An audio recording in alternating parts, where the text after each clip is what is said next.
In business today, three things to know. First, Democrats and Republicans come together to fight poverty through tax reform.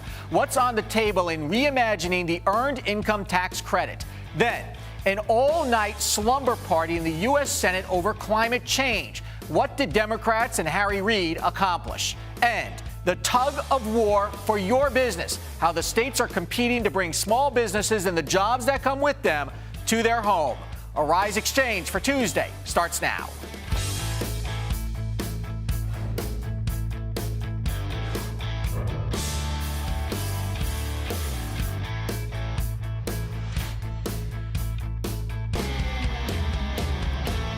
Hello, everyone. I'm Andrew Schmertz. Tesla is ticked off. On Tuesday, the state of New Jersey became the third state to ban the direct sale of cars and trucks to the public. Tesla does not use dealers to sell its electric-powered cars. Arizona and Texas are the two other states. Tonight, Tesla issued a statement saying that New Jersey Governor Chris Christie has gone back on his word. Tesla is considering building a giant battery plant in Texas, but it's widely believed Texas would have to change its policy first.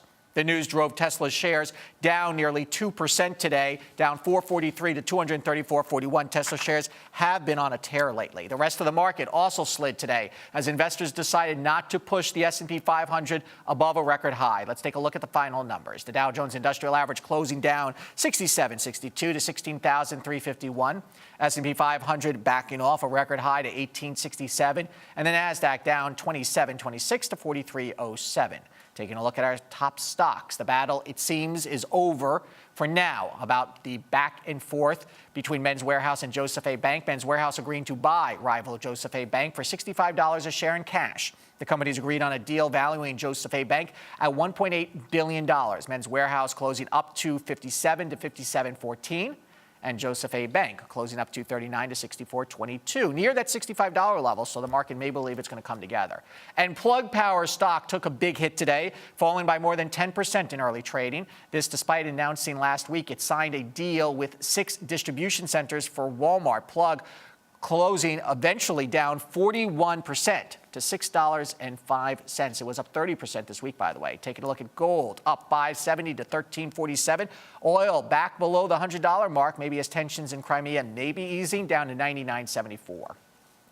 A rare agreement over tax reform between Democrats and Republicans. The tax reform we're talking about is known as the Earned Income Tax Credit. It was first enacted by Republican President Gerald Ford in the 70s, and it provides low-income families with various tax credits. President Obama wants to provide more generous credits for unmarried, childless workers. And the move has the support of many Republicans and conservative business groups. Our senior Washington correspondent, Colin Campbell, is here to explain what's at stake and why. Good afternoon, Colin. Can you first explain for us what the Earned Income Tax Credit is? Well, the Earned Income Tax Credit is a refundable tax credit for low-income workers. It's one of the biggest tax codes designed to fight poverty in the United States history of legislation. That's why the president is really paying close attention to what happens with the EITC. As we heard in his State of the Union address, he wants to close that disparity gap between the rich and the poor, even if doing so would be by executive order, as he did with the minimum wage for federal workers. But now he wants to see the rest of America try to benefit from some type of legislation that would combat this problem of a widening disparity gap and poverty. Why? And that's why he's leaning on Congress. And Colin, why do you think he has rallied some Republican support and some conservative business group support? Because he knows he needs that support in order for it to pass Congress. If the House doesn't agree to this, which right now they're reluctant to do because it costs a lot of money, he needs that Republican support to try to push things through Congress. He will get Senate support most likely. But as we know, with the fiscal cliff, with the government shutdown and other types of legislation, even with nominations, he does need that support from the House. They have been giving him the most trouble in trying to put forth his agenda. And conservative groups like the American Enterprise Institute seem to support much of what's here because we've gone 30 years now without any reform on this specific tax credit.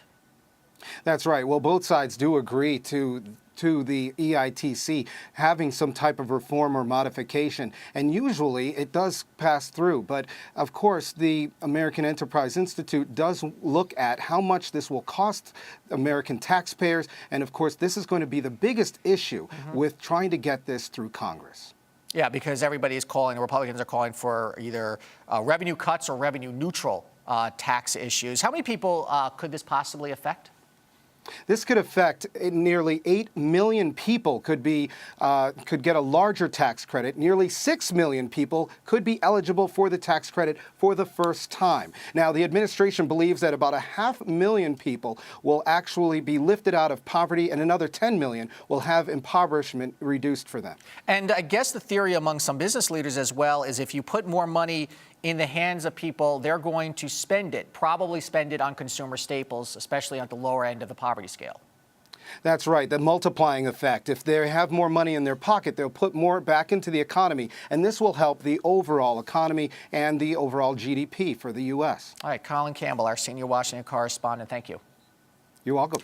And Senate Democrats staged a literal all-nighter to talk about climate change on Monday at the Capitol, with senators talking for as long as 16 hours. Did they accomplish anything more than a publicity stunt? Myron Ebell from the Competitive Enterprise Institute is back here on Arise Exchange. Myron, I understand, believes that there is climate change, but says many people are simply alarmists about global warming. Myron, welcome back to Arise Exchange. Thank you. All right, so let me ask you something. This was a quasi-filibuster because the Democrats weren't blocking anything, and they control, of course, the Senate. So let me ask you something. They did a lot of talking about this. Did they accomplish anything? And the fact that we're talking about it, was that a success for them? They hope that they have satisfied their donors and some of their environmental group supporters, that they care about climate change and are trying to do something. You know, if they really cared anything, they would bring it up for a vote. The Democrats are in the majority, and they can bring things to the floor for a vote. But voting on something risks antagonizing people for voting the wrong way. So it's easier to talk about it. Well, there's some questions as to whether Harry Reid even has the votes in his own party. So really, all they can do right now is talk and put on a show like this.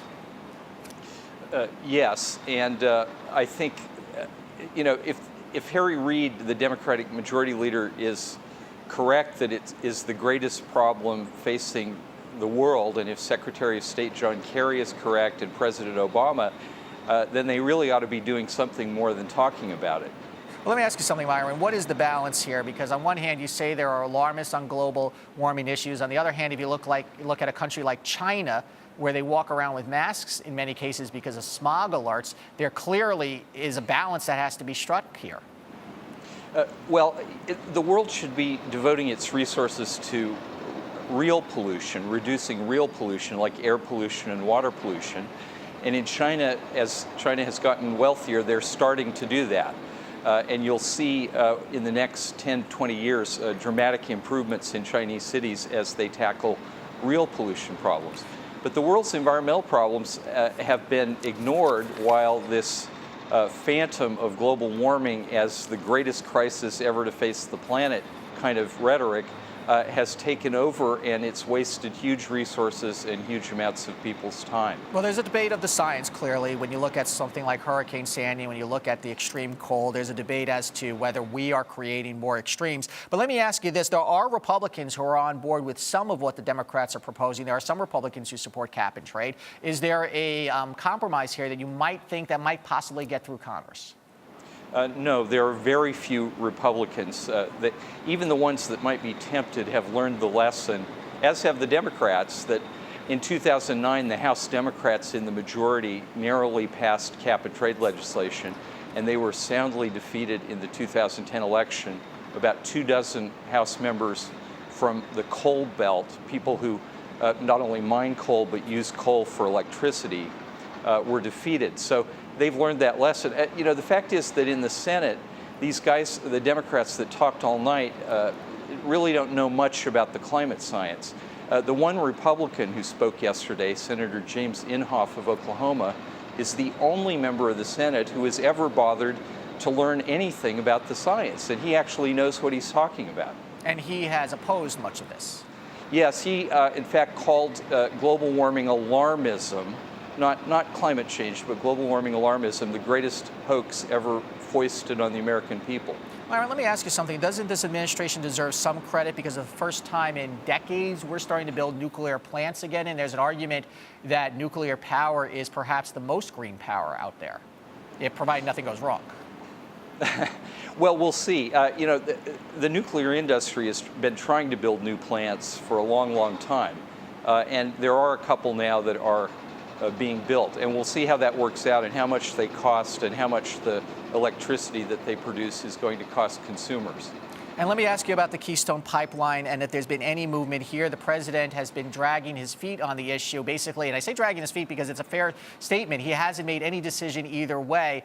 And is there really a global impact and climate impact from the pipeline? Because I have trouble understanding how that is. Because we're going to produce energy no matter what.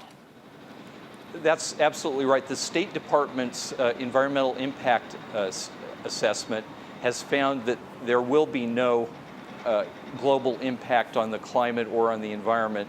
The president is dragging his feet because he's got, on the one hand, the vast majority of American people who support the pipeline and similar projects, and he's got his Democratic billionaires and environmental pressure groups that adamantly oppose it. So I think he doesn't want to have to make a decision, and I think the strategy at the White House is to delay the decision until the company gives up on building the pipeline. Let me ask you this. You ask Americans two questions. One is, do you want a clean environment? And they're going to say yes. And the second is, do you want jobs? And they're going to say yes. So is this, kind of, and we're going to call it a stunt that Harry Reid did yesterday, keeping everybody up late at night. I take it they kept the lights on at the Capitol, so that probably burned a little bit of energy and increased their carbon footprint. Is there anything that they're going to advance in before the next election, which is coming up? No.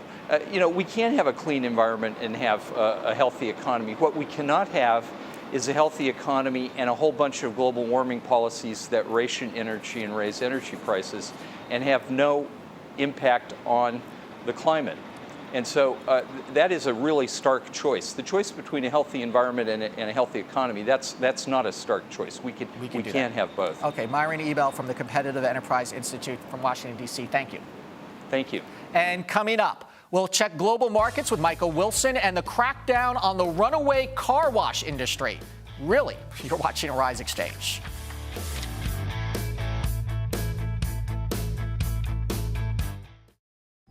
Because we live in a global, interconnected world, business news no longer stops when the markets close on Wall Street. And what we've discovered over the past few years of the financial crisis is that events and news that happen even in the smallest countries impact the United States and the world at large. As we bring together experts and analysts and thought leaders and CEOs and companies across many industries to not only provide the macroeconomic view, but news everyday people can use.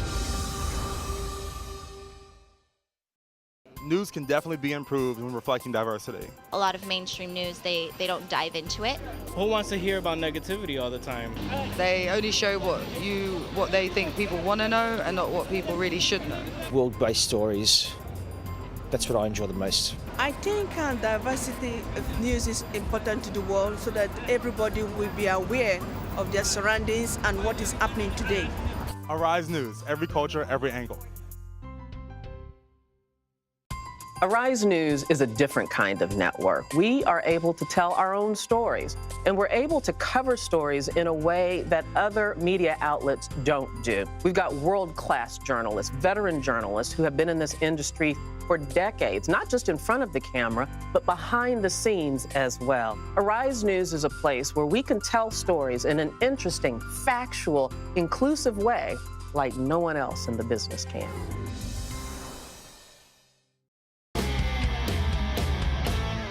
Welcome back to Exchange. Time now for our business ticker. Hyundai is hedging its bets when it comes to eco-friendly cars. The South Korean automaker, which has leaned toward fuel cell cars in the past, is now making plans for its first electric car.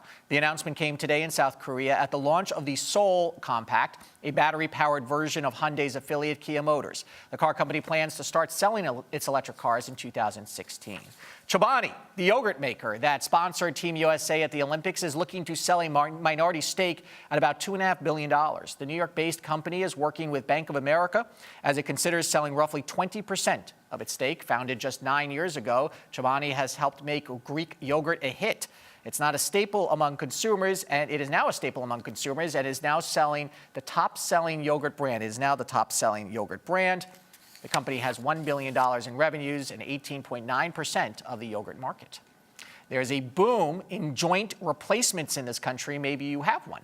According to the first major study that looked at how prevalent these procedures have become, 2 out of every 100 Americans now have an artificial joint. That's roughly 7 million people in the U.S. with a total hip or knee replacement.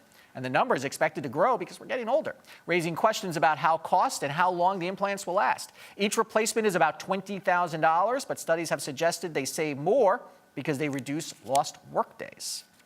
Drum roll, please. The new name for SAC Capital, I know you were waiting for it, the Stamford, Connecticut-based multi-billion-dollar hedge fund run by Stephen Cohen, hence the SAC, is now Point 72. The name appears to have been inspired by the firm's address at 72 Cummings Point Road and will become official on April 7th, just days before a federal court is scheduled to either approve or reject SAC's guilty plea. Cohen is hoping the new name and plea will bring closure to the insider trading investigation that has dogged the firm for a decade. And finally, there's someone willing to crack down on the out-of-control car wash industry. Bet you didn't know, but there are small businesses out there that are recklessly washing and cleaning cars, maybe your car. Well, the New York City Council is coming to the rescue. Lawmakers in the Big Apple plan to crack down on those rogue car washes, forcing them to get licenses and prove that they are complying with labor laws. The action comes after one car company was found to violate labor laws. Time now for our debut of the Wilson Report with our global business editor, Michael Wilson. Each day, Michael will come to us from London to provide news and analysis and his general thoughts of global events. Michael, I'm on your show every day. You're on my show every day. People are going to start to talk. Welcome to the program. I hope they do, Andrew. That's great. Yeah, lovely to be on your show. You know, let's start with the governor of the Bank of England and the Forex scandal. This is becoming a very big story in the UK. Hasn't really hit the papers that much here in the US. Tell us about it. Well, indeed, yes. I mean, this is quite a scandal, actually. It's a big concern. So it's the Bank of England, the governor of the Bank of England, who's been in front of lawmakers today, and they're quizzing him about how much the Bank of England knew about an alleged foreign exchange rigging scandal, the details of which are not very clear at the moment. But there was a memo which people have seen from the Bank of England which suggested that they were aware of something like this actually going on in 2006. Now, the bank says it's got no evidence of any wrongdoing, but it has to be said that there are some banks themselves which are being investigated about this. The worrying thing is it comes almost hot on the heels of the 2012 LIBOR scandal, which was the way in which the banks, the rate at which banks actually lend to each other. And I think some of that actually spilled through to the United States. Now, what they're thinking at the moment is this the Bank of England, the old lady of Threadneedle Street, being complacent or naive? So what Mark Carney, the governor of the Bank of England, has done today is to say he'll create a new deputy governor who will have direct responsibility for what he describes as markets and banking. And there'll be a root and branch review of how the bank actually treats market intelligence. Just to give you an idea about how big this story could actually be, London does 40% of the world trade in Forex. That's $5.3 trillion a day. I think the SEC are going to get interested in this as well, because what's been going on is not limited to this side of the Atlantic. So I think this story is going to run and run, Andrew. Okay, Michael, and in the last few seconds we have here business confidence in South Africa falling. Yes, indeed. Now, you know, they have a gauge like everybody does. Median is about 50. It's down to 41. The problem is, well, there's an election coming up, as you know, in South Africa. There's lots of uncertainty about that. And this survey was actually done before the power outages last week in South Africa, caused by, believe it or not, wet coal in the power stations. But people are unhappy about the economy there, and I think this is a downward tick for Africa's largest economy. And elections coming up in South Africa. Michael Wilson from London. We'll talk to you tomorrow. Thank you. Ahead, the honeymoon went down the drain on the plane. Our favorite newlyweds of the day. You're watching Arise Exchange.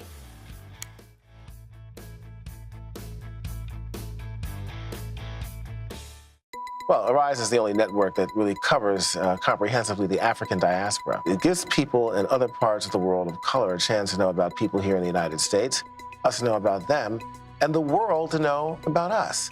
So it's kind of an educational experience for everybody involved. Getting to know people through stories, through personal stories. You really get a chance to know what people are actually all about, what communities are about. How are we different? But more importantly, what commonalities we all share. I think media and reporters have a lot to answer for. AIDS, hunger, people not having running water, the things that we just take for granted. I think the most important issues in the world today are education and poverty. Terrorism and war, I guess, is always. It's always an issue, and you know, the quality of life of certain groups of people in certain areas. I think inequality. Arise News, every culture, every angle. The great thing about Arise Entertainment 360 is that we cover the 360 of entertainment, food, fashion, lifestyle, culture. We're able to cover it all. And the thing I love most about the show is we're able to do a stunning combination of high and low. So we can talk about Rihanna on the red carpet, but we can also speak about high art with people like Sanford Biggers and Hank Willis. We actually spend quality time with our guests, and we really get to know them. It's really intriguing because we get a 360 look at our guests.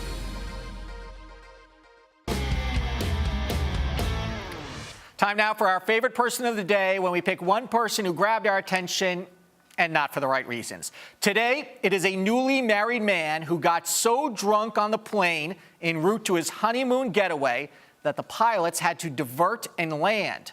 Worse, the unnamed man got into a drunken fight with his new bride. A good way to start the marriage. Police say the newlyweds were on Delta Flight 901 from Atlanta to Costa Rica when the man became so drunk and disruptive that the plane had to land in the Cayman Islands. It's not known what the couple fought about, but likely what color the blinds in the living room should be on the ground was not what one of them. Police arrested the man.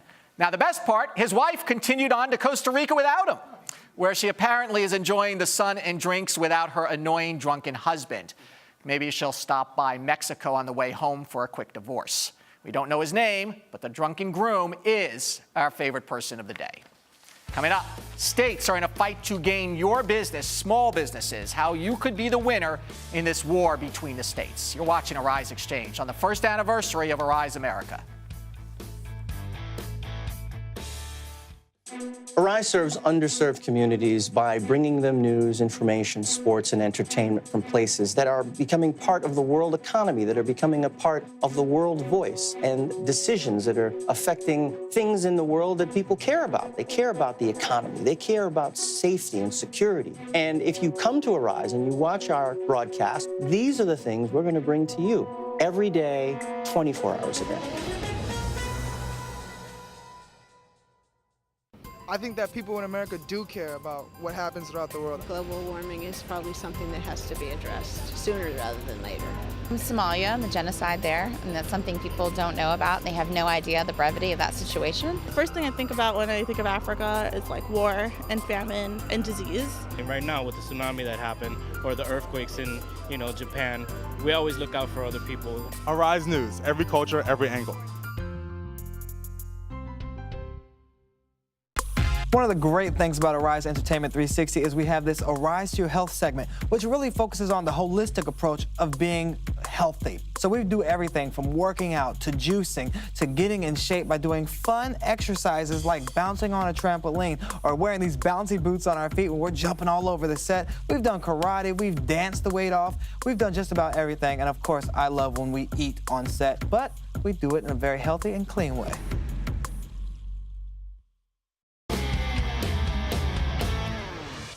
Many states have turned up the heat on incentives seeking to attract new businesses. One of these is a new tax-free program called Startup New York. The initiative, which is trying to lure businesses to New York, creates tax-free zones for companies who want to expand or relocate to the state. Jack Craven's accounting firm, John F. Craven, advises companies on the advantages of just these kind of programs. Jack, welcome to Arise Exchange. Thank you, Andrew. So let me start by asking you, in general, we are starting to see some aggressive promotions by states to lure businesses away. Texas has been running their ads, Virginia, for example. Is this new, and why do you think it's so aggressive all of a sudden? Well, I think the reason it's aggressive in New York is that for years, New York was considered one of the highest tax states. And as a result, it has lost a lot of business. And I think they finally realized that we need to lower taxes to get businesses to come to New York. And so talk to me a little bit about this program and how it works. Okay, the program establishes tax-free zones which allow a company to operate. The tax-free zones are in relation to a college or university, which is a key component. So basically, the tax-free zone takes away, so in New York, there is no state income tax, real estate, property tax. Totally tax-free of New York state taxes. And the other benefit is that the employees of the startup company don't have to pay income tax, state and local income taxes on their earnings. So there's a benefit to employees as well. Yeah, absolutely. Let me ask you something, though. Isn't this the state picking and choosing winners and losers again? Because you have a lot of established companies here, and they may threaten to leave, and what do they get? Well, that's true, but the program is not supposed to do that. Now, I agree your point is a good one.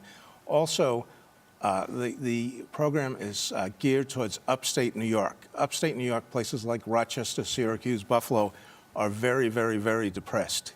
So this is really an attempt to get those locations to have business. How easy is it for, and you're in the job of helping businesses do this, how easy is it for businesses to do this? Because you look at incentives that the government often sets up, and you look at all the paperwork. For example, applying for a small business loan, an SBA loan. I mean, you might as well, you have to write a book to get one. Right. How easy is it to do this? Well, it's not really known how easy it is because the program is new. It started January 1st. Actually, and it requires the support of colleges and universities. What does that mean, by the way? What do you have to do? Well, first off, the college or university has to apply to be a member, okay? Then the company has to go and find a college or university that wants to sponsor it. I see. And there's specific requirements and paperwork and forms. It's like any other tax laws. It's can be pretty complicated. And I know it just started, but from your practice and looking at the companies coming to you, how successful do you think this is going to be? I think it'd be successful, but I would say that a lot of companies that come to me just don't qualify. The ads on TV are very general. I've looked at the site, and when you start digging into it, if you're downstate on Long Island in New York, you don't qualify. And the reason I asked that question about accessibility on a nationwide thing is it appears, again, it's like picking and choosing areas. Well, I think the areas that they're picking, they want companies that are going to supply jobs. So basically, downstate has to be technology, and upstate has to be in economically depressed areas. Jack, you're an accountant, so let me just ask you this. Why doesn't New York just lower its business taxes? They probably should. And that is going to be a big campaign in the political arena. Do you have any sense from working with companies in New York of the exodus out of New York by companies? I know it's slowed in recent years, but there are still more attractive deals, even in New Jersey. Right. There's New York is one of the highest tax states in the nation. I think we're number 47 out of 50. So there's a natural flow of companies out of New York, and that's just a given. What do you think you want to see regarding these incentives and how this program works? What more can the state do with the understanding of the budgets and that there's a lot of reasons that we have a high tax state? Well, I think this is a good step in the right direction, okay? And I think that this is a good step in the right direction, and I'd like to see more of it, and I'd like to see some companies actually getting the Startup New York designation and becoming profitable, employing lots of We have folks. less than a minute left. It's an election year in Congress. What can Congress do to help small businesses? Well, probably lower taxes and, reduce regulations. That's, sort of basic. Okay. Jack Craven, thank you so much from John F. Craven accounting firm. Appreciate you coming in and talking to us about this. We're going to have you back on, certainly. I'd like to do talking about 6 months and find out how successful this business has been in this program. I'd welcome that. Thank you. Thank you. And finally, hang out there, Jack, for a moment. It is the one-year anniversary of Arise America. On March 11, 2013, a small but hardy gang of journalists launched Arise America, our flagship show out of New York's Fifth Avenue studio. Look at us today. If you could take a wide shot of the studio, it is a tremendous operation that we got going here. We have about 40 people outside. Oh, we have some video here. This is Debbie Turner Bell launching our first show. We're all proud to be part of a growing and influential news channel that is covering stories that few elsewhere are. Arise America has a special one-hour anniversary program coming up. I encourage you to watch it. I'm Andrew Schmertz. To many more years here on Arise TV. Thank you and good night.